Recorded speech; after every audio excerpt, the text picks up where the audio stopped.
परम पूज्य बोधिसत्व बाबा साहब डॉक्टर भीमराव अम्बेडकर जी की 134वीं जयंती व विशाल भीम जागरण 2 दिवसीय का आयोजन समता सैनिक दल अलवर शाखा द्वारा ग्राम पंचायत कालवाड़ी कठुमर अलवर में आयोजित किया गया। इस कार्यक्रम में सैकड़ों सैनिक दल के सम्मिलित हुए। कार्यक्रम में मुख्य अतिथि के रूप में उमेश सिंह गौतम, मुख्य संरक्षक समता सैनिक दल भारत व डॉक्टर जसपाल सिंह गौतम, राष्ट्रीय उपाध्यक्ष एसएसडी, बोधाचार्य धर्मपाल बौद्ध, प्रदेश अध्यक्ष राजस्थान एसएसडी रहे। सर्वप्रथम बाबा साहब व तथागत बुद्ध के चित्र पर पुष्पांजलि व दीप प्रज्वलित कर कार्यक्रम का शुभारंभ किया गया। साथ ही मुख्य संरक्षक एसएसडी उमेश सिंह गौतम व डॉक्टर जसपाल को राजस्थान की आन बान शान पगड़ी पहनाकर फूल मालाओं से भव्य स्वागत किया गया। जिलाध्यक्ष एसएसडी अलवर सोनलाल बौद्ध, प्रदेश सचिव बोधाचार्य विशंबर गौतम के सहयोग से सैकड़ों महिला कमांडर व पुरुष कमांडर भी शामिल हुए। भारतीय बौद्ध महासभा के राजस्थान अध्यक्ष आचार्य फूल सिंह बौद्ध व महाराज चंद्रभान हरभजन सिंह बौद्ध, हरपाल सिंह बौद्ध आदि ने इस कार्यक्रम को सफल बनाने में अहम भूमिका निभाई। प्रथम समता सैनिक दल के जो कमांडर्स यहाँ से सैकड़ों किलोमीटर दूर से गांव दराज से चल करके आए हैं, सेवा देने के लिए, समाज का हेल्प करने के लिए, व्यवस्था देने के लिए, वो सभी कमांडर मंच के सामने आ जाएं। समता सैनिक दल के कमांडर जो तैनात खड़े हुए हैं मिलिट्री के जवानों की तरीका से, वो मंच के सामने इस तरीका से आ जाएं।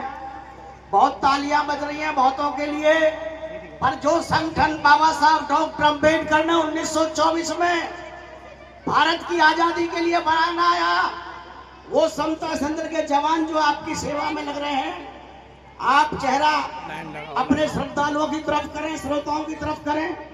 और परम सम्मानित मंच के संचालक राष्ट्रीय कवि महोदय, मैं आपको भी धन्यवाद करता हूं समता सैनिक दल की तरफ से। बाबा साहब डॉक्टर अम्बेडकर जी के द्वारा भारत में सबसे पहली संस्था अगर कोई निर्मित की थी, स्थापित की थी, उसका नाम था समता सैनिक दल।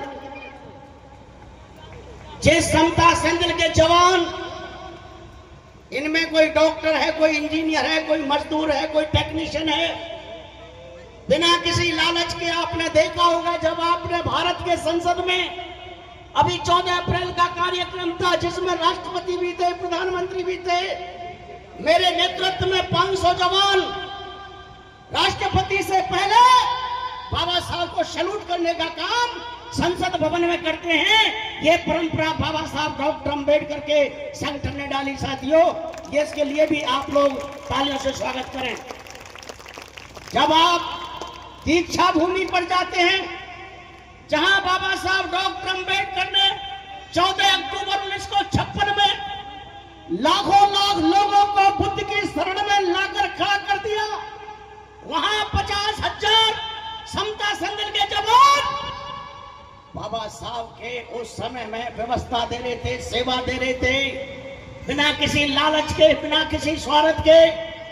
ठीक इसी प्रकार पूरे भारत में चाहे क्षेत्र भूमि हो, चाहे वो बुद्ध गया का हमारा महाबोधि बिहार का आंदोलन हो, समता सैनिक दल के हजारों लाखों जवान बिना किसी लालच के, बिना किसी पार्टी के, बिना किसी झंडे डंडे के बाबा साहब के मिशन को, बाबा साहब के आंदोलन को, बाबा साहब की समाज की रक्षा के लिए दिनों रात काम करते हैं। साथियों, जो आपके सामने ये जवान प्रमाण है, इस वक्त मैं आपसे अपील करना चाहता हूं, निवेदन करना चाहता हूं, समता सैनिक दल के जवान अगर आपके जिला अलवर में सैकड़ों हजारों की संख्या में खड़े हो जाते हैं और वो जवान जब यहां पर कोई जुल्म अत्याचार होता है किसी बहन बेटी पर या किसी समाज के व्यक्ति पर, अगर ये 1000 जवान डीएम और एसएसपी को घेरने का काम करेंगे तो लाखों लोगों की भीड़ का इतना असर नहीं होता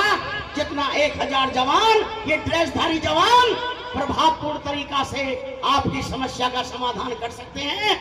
ऐसा मैंने कितनी बार किया है। ये जो 26 अलीपुर है, बाबा साहब डॉक्टर अम्बेडकर का निवास पीपी सिंह के जमाने में जब विश्वनाथ प्रताप सिंह प्रधानमंत्री होते थे और मैं राष्ट्रीय अध्यक्ष था, सुंदरलाल जी बहुत यहाँ पर हैंगे, हरभजन जी यहाँ पर हैंगे और लक्ष्मण जी यहाँ पर हैं, हमारे आदरणीय फूलचंद बौद्ध साहब बैठे हुए हैं, भारतीय बौद्ध महासभा के प्रमुख। इन तमाम साथियों को पता है हमने ताकत के बल पर एक तरफ वहां राजनेताओं की रैली थी लाल किले के पीछे, दूसरी तरफ मेरे नेतृत्व में 10,000 समता संदल के जवान थे। हमने देवगौड़ा और वीपी सिंह को बोल दिया था, आपने अगर बाबा साहब डॉक्टर अम्बेडकर के उस अंतिम स्थान को जो दिल्ली की विधानसभा के सामने 26 अलीपुर के नाम से जाना जाता है, राष्ट्रीय स्मारक नहीं बनाया तो हम आपको सरकार में रहने नहीं देंगे किसी कीमत में। उसका परिणाम हुआ कि उसी सभा में उन्होंने उमेश सिंह गौतम को as a president of the Samta Sandal Manch पर बुलाया और घोषणा की, रामविलास पासवान और वीपी सिंह ने मिलकर के कि गौतम साहब समता संदल के हजारों लाखों इन सैनिकों के संघर्ष के बल पर आज हम इसको राष्ट्रीय स्मारक बनाने का घोषणा करते हैं। साथियों, ये मैं इसलिए बता रहा हूँ, आदरणीय राष्ट्रीय कवि महोदय, जिस समाज के अंदर में सामाजिक ताकत नहीं होती, जिस समाज के अंदर में सामाजिक चेतना नहीं होती, जिस समाज के अंदर में सामाजिक बल नहीं होता, न वो राजनीति में ताकतवर होता है, न वो समाज में ताकतवर होता है। बहन बेटियों की बात छोड़िए, उनके राष्ट्रपति तक को भी मंदिर में नहीं घुसने दिया जाता, मंदिर में नहीं घुसने दिया जाता। ये होता है कमजोरी का रिजल्ट। बाबा साहब ने कहा था, ए मेरे समाज के लोगों, मेरे देश के लोगों, अगर आप लोग सामाजिक ताकत के बल पर इकट्ठा नहीं हुए तो किसी भी कीमत पर आप राजनीतिक स्तर से मजबूत नहीं हो सकते। इसलिए बाबा साहब डॉक्टर अम्बेडकर ने 1924 में 24 सितंबर को भारत की आजादी के लिए, ये भारत अंग्रेजों का गुलाम था और हम तमाम दलित, पिछड़े, अल्पसंख्यक, महिला, पूरे भारत की गुलामों के गुलाम थे। हम गुलामों के गुलाम थे, भारत अंग्रेजों का गुलाम था और हम गुलामों के भी गुलाम थे। हमारे बाबा साहब आप भारत के आजादी के लिए लंदन में सन 1931-32 को लड़ रहे थे अंग्रेजों से भारत की आजादी के लिए, और गांधी जी से लड़ रहे थे भारत के गरीबों के लिए, दलितों के लिए, उनकी आजादी के लिए गांधी से लड़ रहे थे। यहाँ के जातिवादी ब्राह्मणवादी सिस्टम से लड़ रहे थे। बाबा साहब डॉक्टर अम्बेडकर से पूछा गया था पत्रकारों के द्वारा, बाबा साहब आप ब्राह्मण के खिलाफ हैं क्या? आप ब्राह्मण के खिलाफ हैं क्या? बाबा साहब ने कहा, नो, मैं ब्राह्मण के खिलाफ नहीं हूं, मैं ब्राह्मणवाद के खिलाफ हूं, मैं जातिवाद के खिलाफ हूं। एक अनुसूचित जाति के लोग हैं, इनमें बेशक कोई ब्राह्मण क्षत्रिय नहीं है, परंतु ये भी आपस में जात के नीचे जात को मान करके चलते हैं। इनमें छुआछूत की भावना है, इनमें जातिवाद की भावना है। मैं इस जातिवाद की भावना को खत्म करना चाहता हूं भारत से। मैं चाहता हूं भारत में समता, स्वतंत्रता, न्याय पर आधारित समाज की स्थापना होनी चाहिए। उसी समाज की स्थापना के लिए बाबा साहब डॉक्टर अम्बेडकर ने भगवान बुद्ध का रास्ता दिया, धम्म का रास्ता दिया। बनाई हुई संस्था है और आपकी सेवा में जहां कहीं भी बड़े बड़े प्रोग्राम होंगे, हमारे सैकड़ों जवान को रास्ता देने का काम करेंगे।